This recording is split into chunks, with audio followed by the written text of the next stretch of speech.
you raise an interesting point, which is when you think about places like Target or like JCPenney, or even let's look at H&M that are carrying designer names that you used to only be able to get. Like Jimmy Choo. You know, Jimmy Right. Choo going into H&M actually gave a lot more exposure to Jimmy Choo, and you'd think, oh my gosh, why is Tamara doing that? But it actually helped her business. It was What does it do for fascinating. your brands, though? What does it do for a Barney's or a Saks when you have these brands that have been iconic luxury, you know, where you bought them in a certain place that was part of the cachet Yes. of where you bought them? It was the bag. It wasn't just the product, but the bag in which you were carrying it home. What do you think?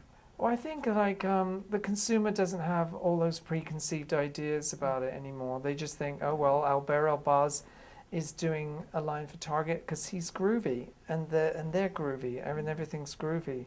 They don't sort of I take love that umbrage. that word's back again. They don't take umbrage and think I'm not going to shop there anymore. And there's just like they're approaching the landscape without the preconceived ideas that because. Basically, fashion was this horribly elitist thing that was only for rich women back in the day. Now it's been democratized, so we should celebrate that. There's no reason why it should just be for a bunch of stuck-up old broads, right? Or guys. 50s, you know? That's when people would get resentful, oh, it's not elitist anymore. Why should it be elitist? Especially in America, aren't we all democratic and groovy and everybody should be fabulous? Why not? When we think about brands like Barney's and Saks, you know, these are historically more staid New York institutions of retail. Sure. But this has evolved over time. A lot of the work that you've done with Barney, Simon, in terms of pushing the edge, pushing the boundaries of how people view the brand through a lot of the edgy display and the edgy perspective that you bring. What has that done for the brand, do you think, of Barney's, and how much of that is also you also bringing your own brand to the brand? Yeah, well, I think Barney's, I mean, I've always had a kind of, you know, I grew up on Monty Python, and I never thought of myself as particularly edgy. I was always more of a carny. You know, I like pantomimes. You know, when I came to New York, I couldn't wait to go to Coney Island. I like have a severely goofy side, and I love We'll do the silly Carol walks in the Burnett lobby. show, and I like corny, funny things. So I was never like dark and edgy, particularly. I was more corny.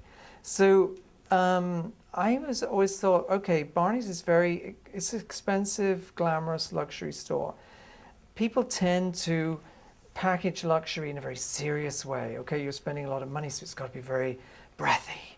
And there's just like a logo and da-da-da.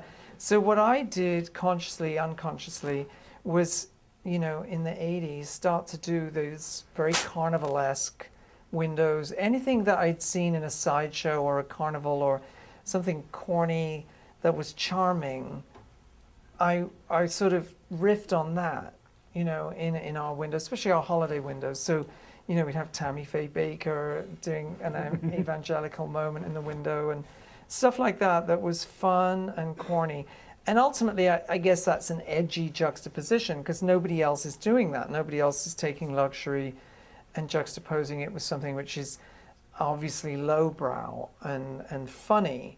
So, you know, and that was translated into advertising a bit. I don't know if you remember those ads we did with Linda Evangelista and, you know, putting like a butterfly on her nose and she's crossing her eyes looking at it. So like fun. You lightened it up. Lightened it up. Yeah. Glamour, you know, which is, and nobody else, it's amazing, over the years, nobody really chased that. Nobody wanted to do that, you know, and that slogan, Taste Luxury Humor, is one of my copy lines. Because I thought, well, that's fun. We can do that because no one else is doing it. And nobody else seemed vaguely inclined to do it.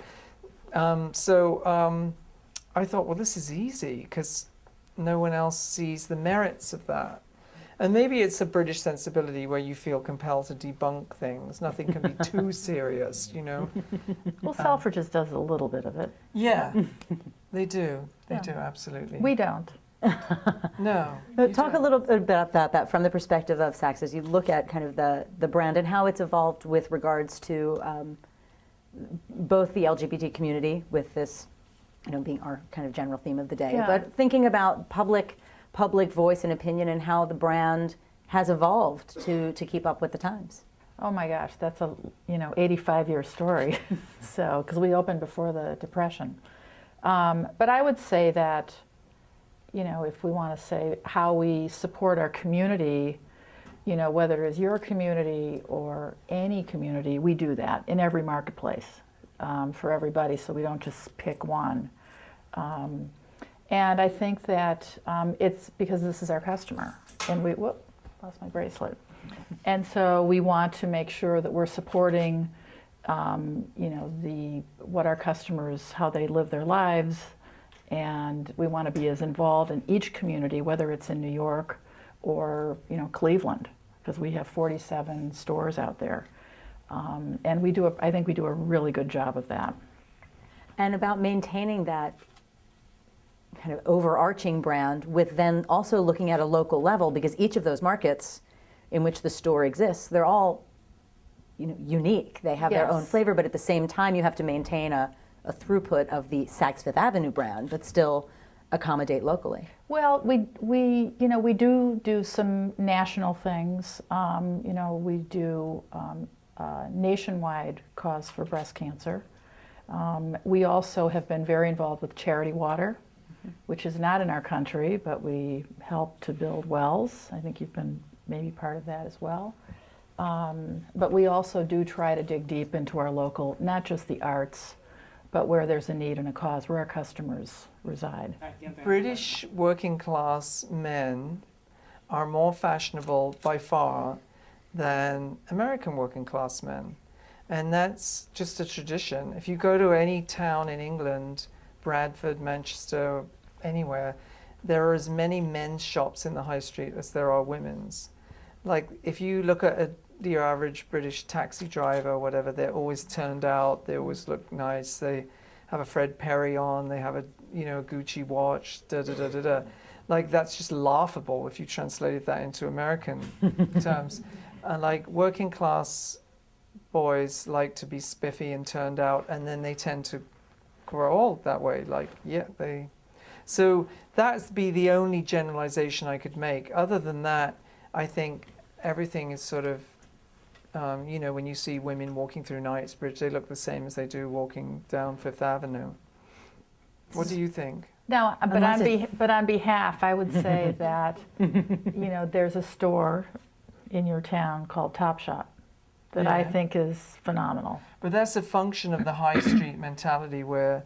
We don't have that. Yeah, you don't have it for a good reason, because there's that working class tradition of you've got to get done up. What are you going to wear to the pub on the Friday night? Like when you're young, it's such an important part of the culture, the working class culture, to present yourself. If you see those kids out on probably really drunk, but they're...